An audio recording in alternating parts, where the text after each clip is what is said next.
Assalomu alaykum aziz tomoshabinlar. Bugungi videomizda juda muhim va ko'plab pensionerlarimizni xavotirga solayotgan bir mavzuni atroflicha yoritmoqchiman. So'nggi paytlarda internetda, ijtimoiy tarmoqlarda va og'izdan og'izga tarqalayotgan pensionerlarga tug'ilgan yilini xabar qilish orqali pensiyasiga 20% qo'shimcha to'lov beriladi degan xabar ko'pchilikning diqqatini tortmoqda. Bu ma'lumot nafaqat pensionerlarimizni, balki ularning farzandlari va yaqinlarini ham qiziqtirmoqda.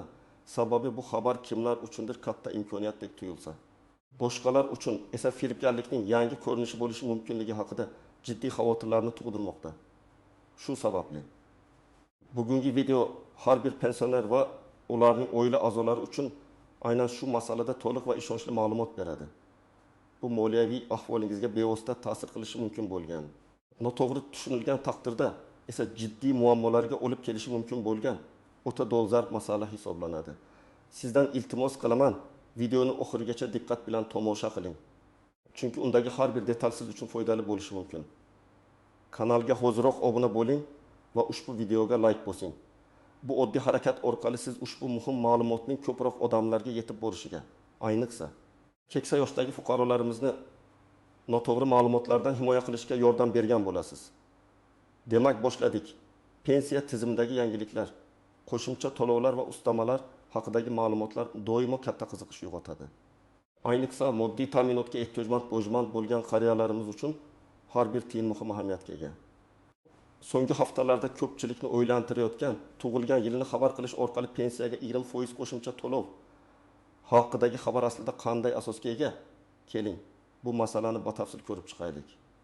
Avvalo, shuni ta'kidlash kerakki, bu kabi xabarlar asosan ijtimoiy tarmoqlarda, turli xil Telegram guruhlarda yoki hatto ba'zi bir shubhali veb-saytlarda tarqaladi. Afsuski, bunday ma'lumotlar ko'pincha rasmiy manbalar tomonidan tasdiqlanmagan bo'ladi. Xabar mazmuniga ko'ra, pensionerlar o'zlarining tug'ilgan yillarini pensiya jamg'armasiga yoki boshqa tegishli idoraga ma'lum qilishlari kerak emish. Aks holda ular pensiyaga 20% miqdoridagi qo'shimcha to'lovdan mahrum bo'lishlari mumkin ekan. Bu esa tabiiyki ko'plab pensionerlarimizda vahima, xavotir va tushunmovchiliklarni keltirib chiqarmoqda. Ulardan ba'zilari mahalladagi, tumanlardagi pensiya jamg'armasi bo'limlariga borib, navbat kutib, ortiqcha ovoragarchilikka duch kelmoqdalar. Hatto ayrim hollarda ushbu xabardan foydalangan holda firibgarlar o'z g'arazli maqsadlariga erishishga urinishlari ham kuzatilmoqda. Mavzuning asosi avval qanday edi va hozir nima o'zgardi? O'zbekistonda pensiya ta'minoti tizimi doimiy ravishda takomillashtirilib boriladi. Pensiya miqdorlari va ularni hisoblash tartibi qonunchilik hujjatlari, prezident farmonlari va hukumat qarorlari bilan belgilanadi. Avvallari ham, hozir ham pensiyaga turli xil ustamalar, qo'shimcha to'lovlar va imtiyozlar mavjud. Lekin bu ustamalar ma'lum bir kategoriyadagi pensionerlarga ularning yoshi, xizmat staji, egallagan unvonlari, nogironligi yoki boshqa ijtimoiy mezonlar asosida beriladi. Har doim ham pensiyaga qo'shimcha to'lov olish uchun fuqaroning o'zi pensiya jamg'armasiga borib, qandaydir ma'lumotni xabar qilishi shart bo'lmagan. Ko'p hollarda pensiya jamg'armasi tizimida pensioner haqidagi barcha asosiy ma'lumotlar, jumladan uning tug'ilgan yili, shaxsiy ma'lumotlari mavjud bo'ladi. Bu ma'lumotlar fuqarolik holati dalolatnomalarini qayd etish organlari, FSHDga, pasport stoli va boshqa davlat idoralari bilan o'zaro ma'lumot almashinuv tizimlari orqali avtomatik tarzda yangilanib boradi. Shuning uchun tug'ilgan yil kabi asosiy ma'lumotni yana xabar qilish zarurati odatda yuzaga kelmaydi. Shu bilan birga shuni aniq aytishim kerakki, O'zbekiston Respublikasi pensiya jamg'armasi tomonidan pensionerlarning tug'ilgan yilini qayta ro'yxatdan o'tkazganlik uchun pensiyaga 20% miqdorida qo'shimcha to'lov belgilash haqida hech qanday rasmiy e'lon yoki qaror qabul qilinmagan. Bu xabar butunlay noto'g'ri talqin qilingan ma'lumot yoki to'g'ridan to'g'ri yolg'on xabar hisoblanadi. Bunday yolg'on xabarlar nima uchun paydo bo'ladi? Ularning bir nechta sabablari bo'lishi mumkin. Bir chalkashlik. Ba'zida pensiya jamg'armasi pensiyalarni indeksatsiya qilish, ya'ni inflyatsiya darajasiga qarab oshirish yoki yangi turdagi ijtimoiy yordamlarni joriy qilish haqida e'lonlar beradi. Bu xabarlar noto'g'ri tushunilib, qo'shimcha to'lov deb talqin qilinishi mumkin. Masalan, umumiy pensiyalar omadinga oshirilgan bo'lsa, kimdir buni o'zicha boshqa narsalar bilan bog'lab tushuntirishi mumkin. 2 firibgarlik. Astırış eng xavfli jihatlardan biri firibgarlarning pensionerlarimiz ishonuvchanlikdan foydalanishga urinishidir. Ular go'yoki pensiya jamg'armasi nomidan qo'ng'iroq qilib yoki soxta xabarlar yuborib, shaxsiy ma'lumotlaringizni, bank kartangiz raqamlarini, PIN kodlarini yoki boshqa maxfiy ma'lumotlarni bilib olishga harakat qilishadi. Ular hatto qo'shimcha to'lovni rasmiylashtirish uchun qandaydir kichik miqdorda pul o'tkazishingizni so'rashi ham mumkin. Dezinformatsiya, ba'zan ma'lum bir veb-saytga trafik jalb qilish, reklama daromadi olish yoki shunchaki shov-shuv ko'tarish maqsadida ham asossiz xabarlar tarqatiladi. Shunday qilib, hozirgi vaziyatda siz tug'ilgan yilni xabar qilish orqali pensiyaga 20 parini qo'shimcha to'lov olish haqida qandaydir e'lonni ko'rsangiz yoki eshitsangiz, unga mutlaqo ishonmasligingiz kerak. Bu asossiz xabar. Asosiy qism B. Batafsil tahlil nimani bilish kerak? Kim xavotir olish kerak va kim xavotir olmasligi kerak? Keling, endi pensiya tizimidagi haqiqiy mexanizmlarga to'xtalib o'tsak va buni to'g'ri xabar atrofida qanday haqiqiy ma'lumotlar borligini tushuntirsak. Siz nimani bilishingiz kerak? Pensiyalarga qo'shimcha to'lovlar. Ustamalar va pensiya miqdorlarining oshirilishi har doim qonuniy asosga ega bo'ladi. Bular quyidagicha amalga oshirilishi mumkin. 1. Pensiyalarning indeksatsiyasi oshirilishi. O'zbekistonda pensiya miqdorlari inflyatsiya darajasi va mamlakatdagi iqtisodiy vaziyatdan kelib chiqqan holda muntazam ravishda odatda yilga bir necha marta oshirib boriladi. Bu oshirish umumiy tusda bo'lib, barcha pensionerlarga yoki ma'lum bir toifadagi pensionerlarga tegishli bo'ladi. Masalan, prezident farmoni bilan pensiyalar va nafaqalar miqdori 10% ga oshirildi deyilishi mumkin. Bu avtomatik tarzda amalga oshiriladi va buning uchun pensioner hech qanday harakat qilishi shart emas. Ikkinchisi, maxsus ustamalar va qo'shimcha to'lovlar. Ma'lum bir xizmatlari yoshi, nogironligi, oilaviy ahvoli yoki boshqa ijtimoiy kategoriyalari uchun pensiyaga qo'shimcha ustamalar berilishi mumkin. Masalan, yoshga doir ustamalar ayrim mamlakatlarda ma'lum bir yoshga, masalan, taqsin yoshdan oshganlarga erishgan pensionerlarga qo'shimcha ustama belgilanishi mumkin. Ammo bu O'zbekiston uchun universal qoida emas va agar mavjud bo'lsa ham, bu ma'lumot pensiya jamg'armasida pensionerning shaxsiy ishida avtomatik ravishda mavjud bo'ladi va yangidan xabar berishni talab qilmaydi. Nogironligi bo'lgan shaxslarga ustamalar. Nogironligi bo'lgan shaxslarga pensiyaga maxsus ustamalar belgilanadi. Boquvchini yo'qotgan oilalarga.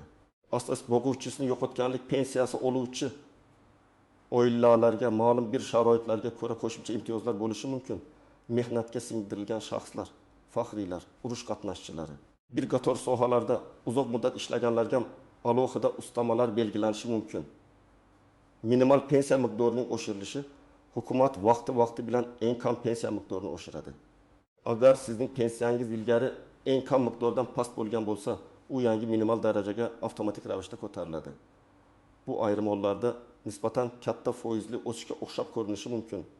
Kim xavotir olishi kerak? Firibgarlik qurboni bo'lishi mumkin bo'lganlar. Yuqorida aytib o'tganimdek, firibgarlar bunday yolg'on xabarlardan foydalanib, sizning shaxsiy ma'lumotlaringizni, bank kartangiz rekvizitlarini, PIN kod, CVC kodi, to'liq karta raqami bilib olishga urinishlari mumkin. Agar sizga pensiya jamg'armasi xodimi deb o'zini tanishtirgan noma'lum shaxs qo'ng'iroq qilib, yuqoridagi kabi ma'lumotlarni so'rasa, darhol shubhaga tushing va hech qachon bunday ma'lumotlarni bermang.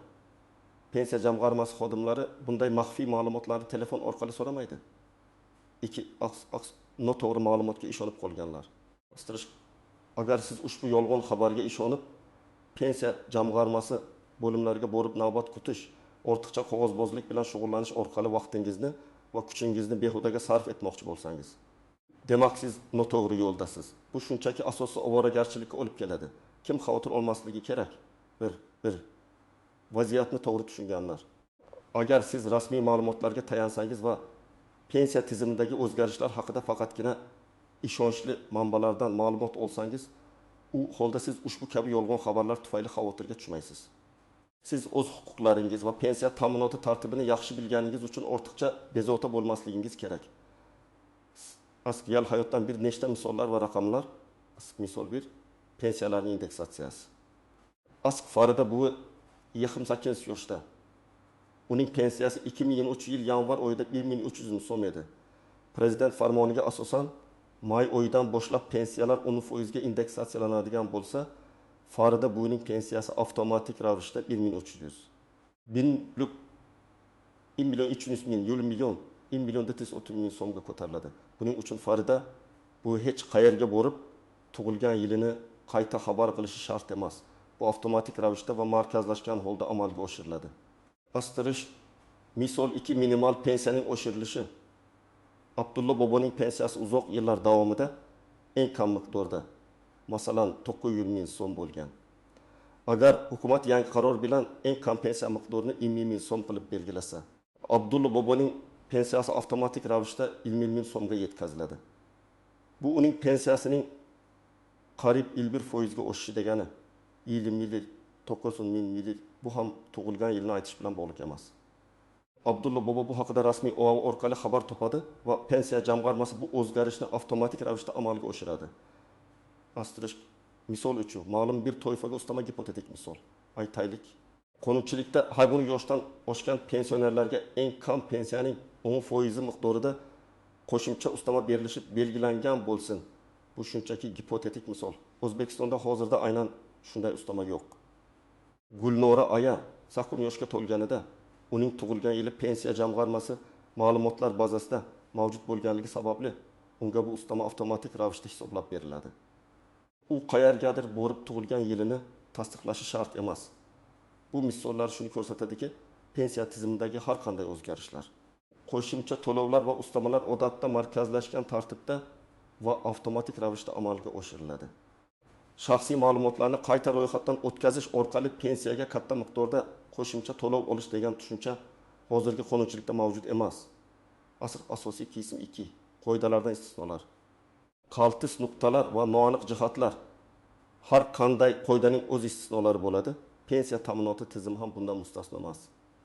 Garchi tug'ilgan yilni xabar qilish orqali 20 qo'shimcha to'lov degan xabar yolg'on bo'lsa-da, ba'zi hollarda pensiya jamg'armasi bilan shaxsiy ma'lumotlaringizni yangilash yoki aniqlashtirish zaruriyati tug'ilishi mumkin. Ammo bu holatlar sizga 20 qo'shimcha to'lov berilishi bilan bog'liq emas. Asl shaxsiy ma'lumotlarni yangilash zarur bo'lishi mumkin bo'lgan holatlar. Birmash pasport ma'lumotlarining o'zgarishi. Agar siz yangi pasport olgan bo'lsangiz, masalan, 6 yoshga to'lganingizda yangi namunadagi biometrik pasportga almashtirilgan bo'lsa, yoki familiyangiz, ismingiz, otangizning ismi o'zgargan bo'lsa, masalan, nikoh tufayli familiya o'zgarganda, bu haqda pensiya jamg'armasiga xabar berishingiz kerak. Bu ma'lumotlar pensiyani olishingiz uchun muhim. Chunki bank yoki pochta orqali pensiya berishda pasportdagi ma'lumotlarga moslik talab qilinadi. 2. Asos yashash joyining o'zgarishi. Agar doimiy yashash joyingizni o'zgartirgan bo'lsangiz va pensiyangizni boshqa manzildan olishni istasangiz, bu haqda pensiya jamg'armasiga ma'lumot berishingiz lozim. Bu holda pensiya ishingiz bir bo'limda ikkinchisiga ko'chiriladi. 3. Oilaviy ahvoldagi o'zgarishlar. Agar siz boquvchisini yo'qotganlik pensiyasi oluvchi oila a'zosi bo'lsangiz va oilaviy ahvolingizda o'zgarishlar, masalan, oila a'zolarining soni o'zgarishi, ta'minotdagi shaxslar sonining o'zgarishi yuz bergan bo'lsa, bu haqda xabar berish pensiya miqdoriga ta'sir qilishi mumkin. 4. Pensiyaning yangi turiga yoki ustamasiga murojaat qilish.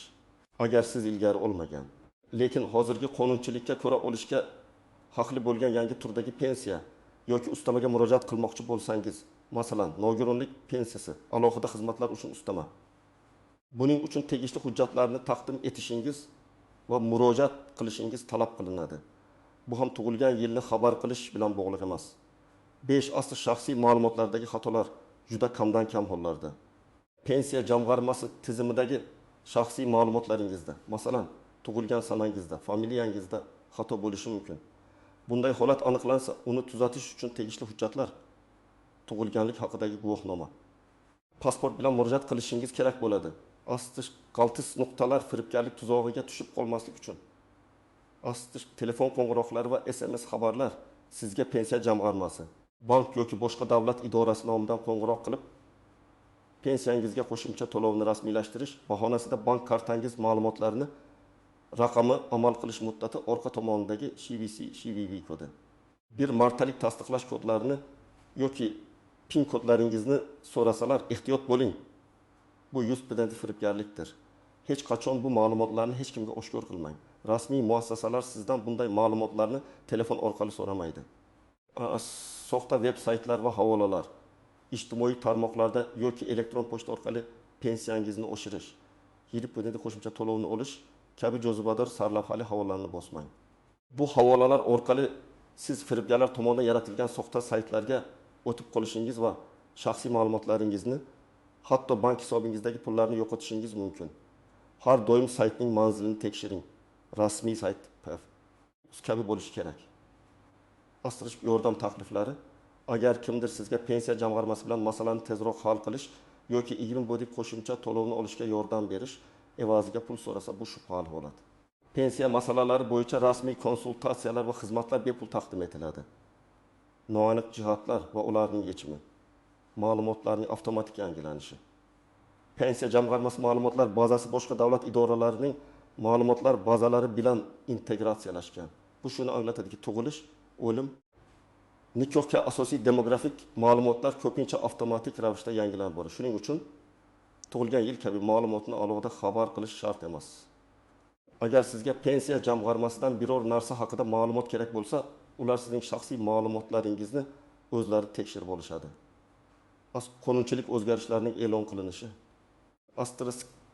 Pensiya ta'minoti bo'yicha har qanday muhim o'zgarishlar, jumladan pensiyalarni oshirish yoki yangi ustamalar joriy etilishi doimo rasmiy o'g'avlarda, gazetalar, televideniya, radio, axborot agentliklari, Prezident matbuot xizmati veb-saytida va pensiya jamg'armasining rasmiy saytida e'lon qilinadi. Agar siz bunday xabarlarni rasmiy manbalarda ko'rmagan bo'lsangiz, demak u yolg'on. Shu sababli hurmatli pensionerlar va ularning yaqinlari, har doim ogoh bo'ling va barcha ma'lumotlarni faqatgina rasmiy va ishonchli manbalar orqali tekshiring. Bu sizni ortiqcha tashvishlardan va moddiy zararlardan himoya qiladi. Amaliy maslahat: tomoshabin nima qilishi kerak? Sizni bu kabi yolg'on xabarlar chalkashtirib yuborsa yoki firibgarlik tuzog'iga tushib qolishdan himoya qilish uchun quyidagi aniq amaliy maslahatlarga amal qiling. 1. Xotirjam bo'ling va vahimaga tushmang. Pensiya ta'minotiga oid har qanday jiddiy o'zgarishlar doimo keng jamoatchilikka rasmiy kanallar orqali e'lon qilinadi. Agar siz 20 bandit qo'shimcha to'lov haqida faqatgina ijtimoiy tarmoqlar yoki noma'lum manbalardan eshitgan bo'lsangiz, unga ishonmang. 2. Asosiy ma'lumotni rasmiy manbalardan tekshiring. Pensiya jamg'armasining rasmiy veb-sayti odatda PUZ kabi manzilga ega bo'ladi yoki uning ishonch telefoni orqali ma'lumotlarning to'g'riligini aniqlang. Rasmiy veb-saytda barcha yangiliklar, qarorlar va pensiya tizimidagi o'zgarishlar haqida dolzarb ma'lumotlar joylashtiriladi. Qayerga murojaat qilish kerak? Pensiya jamg'armasining rasmiy veb-sayti odatda uz yoki g'aznachilikka tegishli sahifalar. Pensiya jamg'armasining ishonch telefoni yoki call center. Har bir viloyatda, har bir tuman shaharda pensiya jamg'armasining o'z bog'lanish raqamlari mavjud. Siz o'z hududingizdagi raqamlarni internetdan topishingiz yoki yagona interaktiv davlat xizmatlari portali my.gov.uz orqali ham murojaat yo'llashingiz mumkin. Bu raqamlar orqali mutaxassislar sizga ishonchli ma'lumot beradi. Mahalliy pensiya jamg'armasi bo'limi: agar sizda ma'lum bir pensiya masalasi bo'yicha shaxsiy murojaat zarurati tug'ilsa, yuqorida sanab o'tilgan holatlar, masalan, pasportingiz o'zgargani yoki manzilingiz o'zgargani haqida. Shaxsiy ma'lumotlaringizni yangilash uchun o'zingiz yashayotgan tuman shahar pensiya jamg'armasi bo'limiga murojaat qilishingiz mumkin. Ammo shuni ta'kidlaymanki, 20 bitis qo'shimcha to'lovni olish uchun tug'ilgan yilni aytish sababli borishning hojati yo'q. Hech qachon shaxsiy va bank ma'lumotlaringizni oshkor qilmang. Agar sizga pensiya jamg'armasi nomidan qo'ng'iroq qilib, bank kartangizning PIN kodi, to'liq raqamiy amal qilish muddati, orqa tomondagi CVC, CVV kodi kabi maxfiy ma'lumotlarni so'rasalar, darhol qo'ng'iroqni uzing. Bu firibgarlikning aniq belgisidir. Pensiya jamg'armasi xodimlari bunday ma'lumotlarni hech qachon so'ramaydi. Agar sizning bank kartangizga pul o'tkazilishi kerak bo'lsa, buning uchun faqatgina karta raqamingizning o'zi kifoya qiladi va uni ham faqat ishonchli shaxslarga yoki tashkilotlarga berish tavsiya etiladi. 4. Asl hujjatlarni to'plash va arizani yozish faqatgina haqiqiy ehtiyoj bo'lganda. Agar sizda haqiqatan ham pensiyangizga ta'sir qiladigan o'zgarishlar yuz bergan bo'lsa, masalan, familiya o'zgargan bo'lsa, pasport ma'lumotlari yangilangan bo'lsa, yangi turdagi imtiyozga ega bo'lgan bo'lsangiz, u holda pensiya jamg'armasiga pasportingiz, pensiya guvohnomangiz va o'zgarishlarni tasdiqlovchi hujjatlar, masalan, nikoh guvohnomasi, tug'ilganlik haqidagi guvohnoma bilan murojaat qilishingiz kerak bo'ladi. Murojaatingizni yozma ariza shaklida taqdim etishingiz mumkin. Unda siz yuzaga kelgan vaziyatni aniq bayon etasiz va tegishli o'zgarishlarni kiritishni yoki yangi imtiyozni rasmiylashtirishni so'raysiz. Lekin yana bir bor ta'kidlayman. 20% qo'shimcha to'lovni olish uchun tug'ilgan yilini qayd etish maqsadida hech qanday ariza yozish shart emas, chunki bunday amaliyot yo'q. Astir xulosa va yakuniy chorlov demak, aziz do'stlar, bugungi videomizda muhokama qilingan pensionerlarga tug'ilgan yilini xabar berish evaziga pensiyaga 20% qo'shimcha to'lov haqidagi xabar asosan noto'g'ri talqin qilingan yoki butunlay yolg'on ma'lumot ekanligini tushunib yetdingiz degan umiddaman. Pensiya tizimi shaffof va barcha o'zgarishlar, pensiya miqdorlarining oshirilishi yoki yangi ustamalar joriy etilishi faqatgina rasmiy davlat organlari tomonidan qabul qilingan qonunlar, farmonlar va qarorlar asosida amalga oshiriladi. Bu haqida esa barcha ommaviy axborot vositalari orqali keng e'lon qilinadi. Sizdan iltimos qilaman, firibgarlar tuzog'iga tushib qolmaslik uchun har doim hushyor bo'ling va ma'lumotlarni har qanday shubhali manbalardan emas, balki faqatgina pensiya jamg'armasining rasmiy veb-sayti, ishonch telefonlari yoki mahalliy pensiya jamg'armasi bo'limlari orqali tekshiring. Shaxsiy ma'lumotlaringizni va bank kartangiz rekvizitlarini hech kimga bermang. Ushbu video sizga foydali bo'lgan bo'lsa, o'z fikrlaringizni izohlarda yozib qoldiring. Sizning savollaringiz va mulohazalaringiz biz uchun juda muhimdir. Videoga like bosing va kanalimizga obuna bo'lishni unutmang. Zero bizning asosiy maqsadimiz sizni ogoh etish, to'g'ri va ishonchli ma'lumotlar bilan ta'minlashdir. Kelgusi videolarda ko'rishguncha salomat bo'ling.